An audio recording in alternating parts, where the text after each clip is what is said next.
earlier today, and now it's my honor to ask Rabbi Chitrik to share with us some words of inspiration, how we can contribute to making our future a brighter one than we think of it ourselves.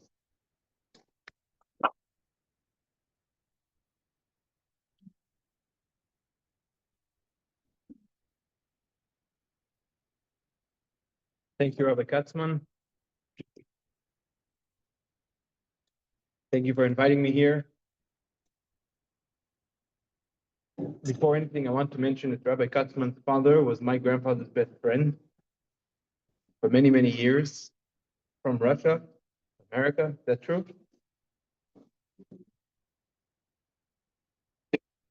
Your grandfather made it to presidency.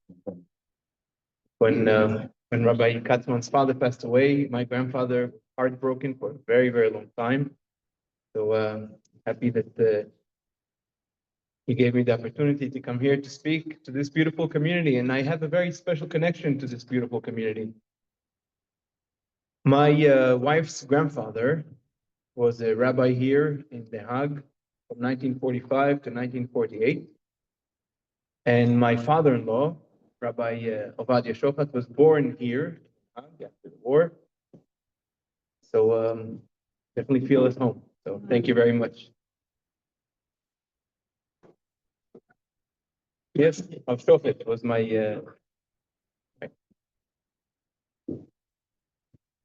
I want to speak to you today about a concept which I thought of for many, many years, and it took me some time to articulate. And I hope I'll be able to articulate here today. Many years ago, I read about a conference about archaeology. I like archaeology, as you probably realized from today's my talk. And I read about a conference that a very famous anthropologist called Margaret Mead. She gave a talk about the beginning of civilization. And a question came up, and one of the students asked her,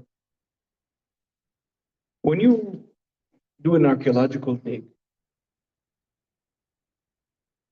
how do you know that this is a site of a civilized society? Is it because of the pottery? Is it because of the swords? Is it because of ammunition? How do you know that a society has lived in this site? It's not because of clay pots, she said, not because of spears. It's because if I find a healed femur bone, I know that it is a society. You know, in the animal world, if an animal breaks a bone, it's dead. Maybe not right away, but it cannot run away from predators. It cannot reach food. It cannot reach water. It's just a matter of time before it dies. A society, a human being, is when somebody breaks a bone and it healed, it's a sign that there are other people around who pulled the person to safety, who brought him food, who nurtured the person until his bone was able to heal. A healing bone, a healed bone, is a sign that the society has emerged.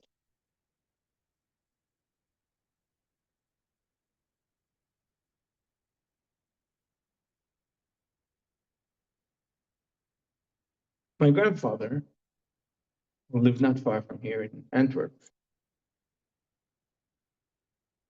was once had a discussion with a fellow rabbi. The rabbi said that he focuses on his speeches about the love that people should have between each other. When he makes a wedding, he speaks about the love between a husband and wife. And his entire focus is only about love and encouraging people to love each other, because love makes people big. When you speak about fear, speak about awe, it's intimidating, it's minimizing, it's shrinking.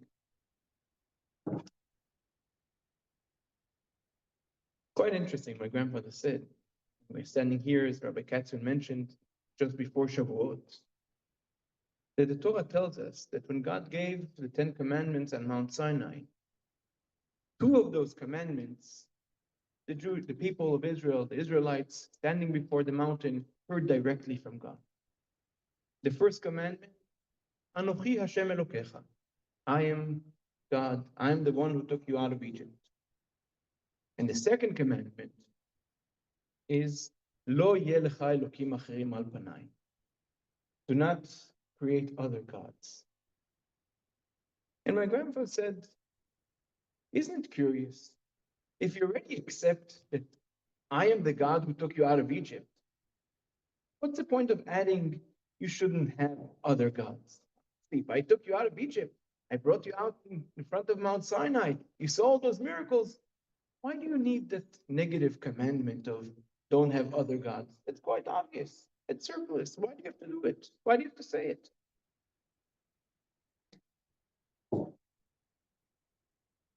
And the explanation is because sometimes when you speak only about love, and you don't speak about how to channel that love and what boundaries you should put on that love, and what you have to add or do or not do for nurturing that love dissipates and disappears very, very quickly. It is not enough to just have love. You have to act upon that love and make sure you don't do things which cause that love to disintegrate, to disappear. We, each and every one of us, human beings, have a responsibility to each other. If we want that bone to heal, we have to do something. We bring water, we bring food, and that is how bones heal. It's not just enough to say, well, we're all lions, so take care of yourself. We're all sheep, so take care of yourself. No, we are human beings. We help each other so we can all survive as people.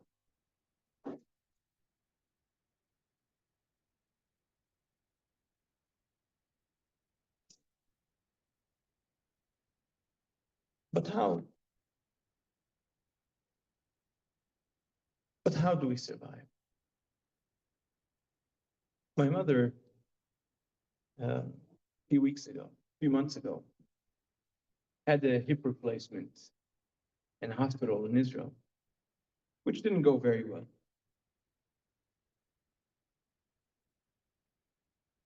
Got infected, and she ended up being in the hospital, in Tel HaShomer hospital, for about 4 months. And we have a big family, although we live all over the world. I have a sister in Thailand, and I have a brother in Germany, one in Russia, one in Ukraine, all over the world. But we had turns to go and help our mother to have her femur bone healed. So I took 2 weeks off my schedule, and I spent 2 weeks in the Tel HaShomer hospital with my mother. The hospital is very big, one of the best hospitals in the world. I think it's number 10 on the index. But unfortunately, today the hospital is very busy. We're now 601 days to the war in Israel. And there are many, many wounded, amputated soldiers doing all types of therapies in that hospital. And while I was attending to my mother, I also spent some time walking around and talking to soldiers, to other people in the rehabilitation center. And I learned something which is really, really, I didn't know, or I did know, but I didn't realize the extent of it. I learned of what is called phantom pain. Phantom pain is when, God forbid, somebody is amputated. So the leg is not there, but his brain wiring still thinks that he has a leg. If you would see me about 7 years ago, I was about 4 times my size that I'm now. I had a bariatric surgery, so I became a little skinnier. But I became only skinnier in my stomach. In my head, I'm still as fat as I was. That's the truth. If I go to a restaurant, I order the biggest steak. I could only eat half of it because my stomach can't handle it. But in my brain, I'm still fat. It is very similar to phantom pain. In the brain, his foot is still itching, but he can't satisfy that itch, that scratch on his foot because the foot is not there. And that causes great pain. It's really, really very, very extremely, extremely painful because there's no way to heal it.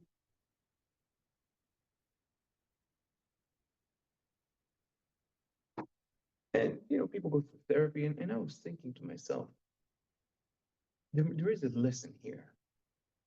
A lesson not only about physical body parts, but there's a lesson here also about us as people,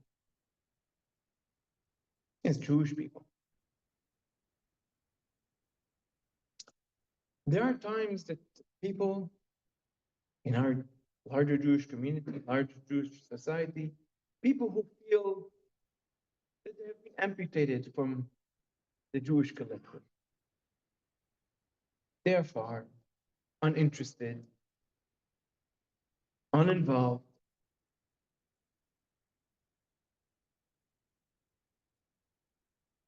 They feel that. True feeling. They feel far. But that is just a feeling on their part.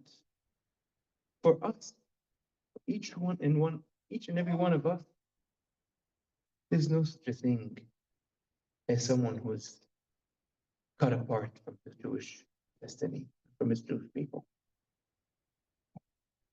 It's always there. Every person is always there. A couple years ago, I got a phone call from a lady from Istanbul. I don't know her. She said she wants to speak to me very, very discreetly. I said, well, I don't know you. I don't know anybody. You have to meet me in a public place. Because you can't meet me in a public place. I said, well, the furthest I could go, I could meet you in Starbucks. Okay, go. Okay. So we come to sit in Starbucks. She looks around and she won't know anybody. And she says, I want to tell you something. She pulls out a recorder and says, well, my grandmother died about a year ago. And before she died, she was having, she had dementia. And she starts speaking in this language which we can't understand. And I hear the sound, and she speaks Yiddish. Says, listen, we grew up in Anamu. Anamu is a very small village. It's the most southern part of Turkey. And my grandmother had dementia. And she starts speaking Yiddish. What is that? And we sat together. We did the research. It took us a few weeks, a few months. And we found out that this grandmother was actually born in Lodz, Poland. And when she was a teenager, she moved to Antwerp. And when the war started, her mother was sent to Auschwitz, and her father was sent to a camp in Germany. And she found a Turkish young man who tried to help her out to escape. They ran away to France. They sent letters to all type of diplomatic missions to diplomats, and they couldn't get out. In 1945, her mother didn't come back. She went with him to Turkey, erased her identity, changed her name, didn't tell anybody where she came from. Had 2 girls and 4 grandchildren, and they only found out when we were sitting in Starbucks after speaking Yiddish because she had dementia.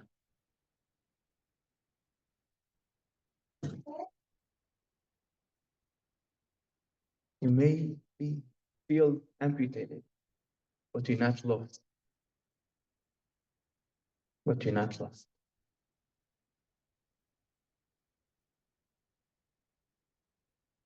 But what is there to do? For us, all of us as a collective. We're here about 80 people. I'm sure there are many more Jews here in the Hague. And we all know people. How do we engage in bringing more people to engage with their heritage? So here comes another lesson I learned in the Tel Hashomer hospital.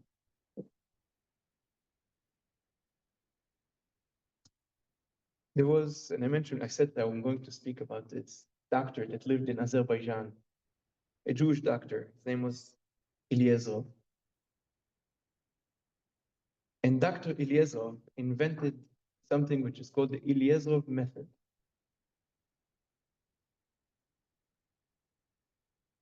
It's quite fascinating. If somebody has a broken bone, or is it part of the bone which is missing, he invented a certain machine. It's not a machine, a certain mechanical device, which if you put 2 pieces of bones, one facing each other, it is by itself that empty space gets filled up. It is used today for people who are born with very short limbs to extend their limbs. Doctors purposely break their bones and put them at a certain distance from each other. And that, as long as these bones face each other, the bone completes itself. I also doubted it, but look, you can look it up. Everybody has Google today. You can look it up there. It's true. And I figured, you know what? This is our responsibility. This is our responsibility to find those broken bones and to face them.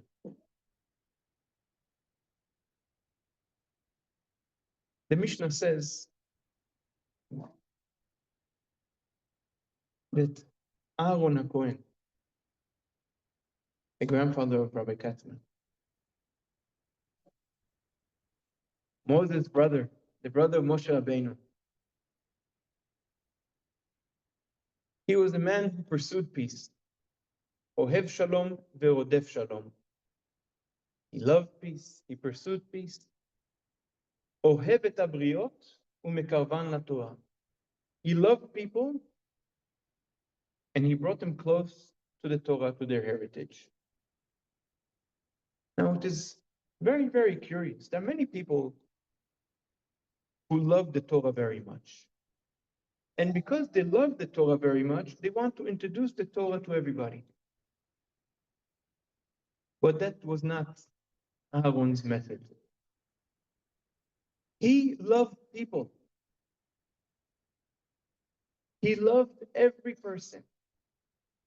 He faced each other like Eliezer's bones face each other. And when you love people, they become close to the Torah, they become close to the community, they're not lost.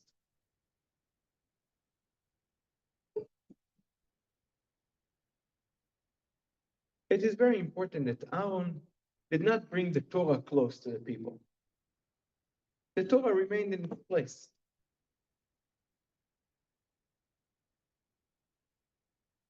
He loved people.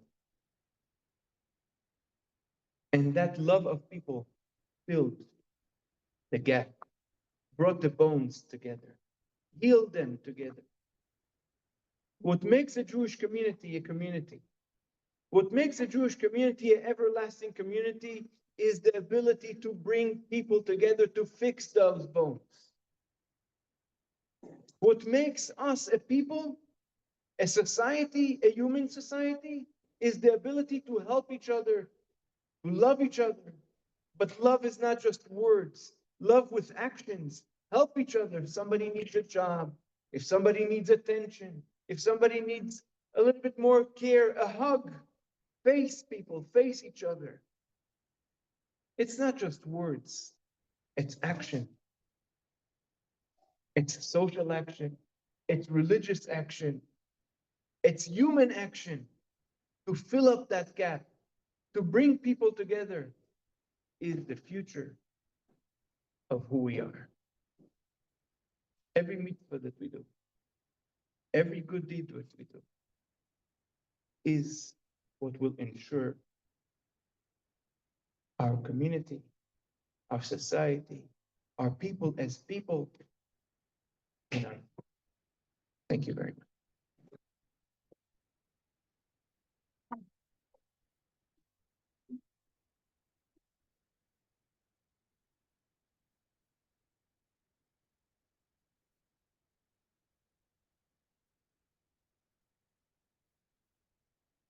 Okay, so you got your marching orders.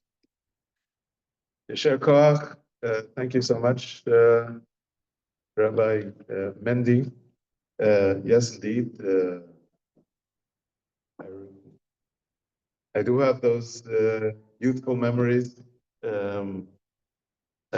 Actually, yeah, we even have a more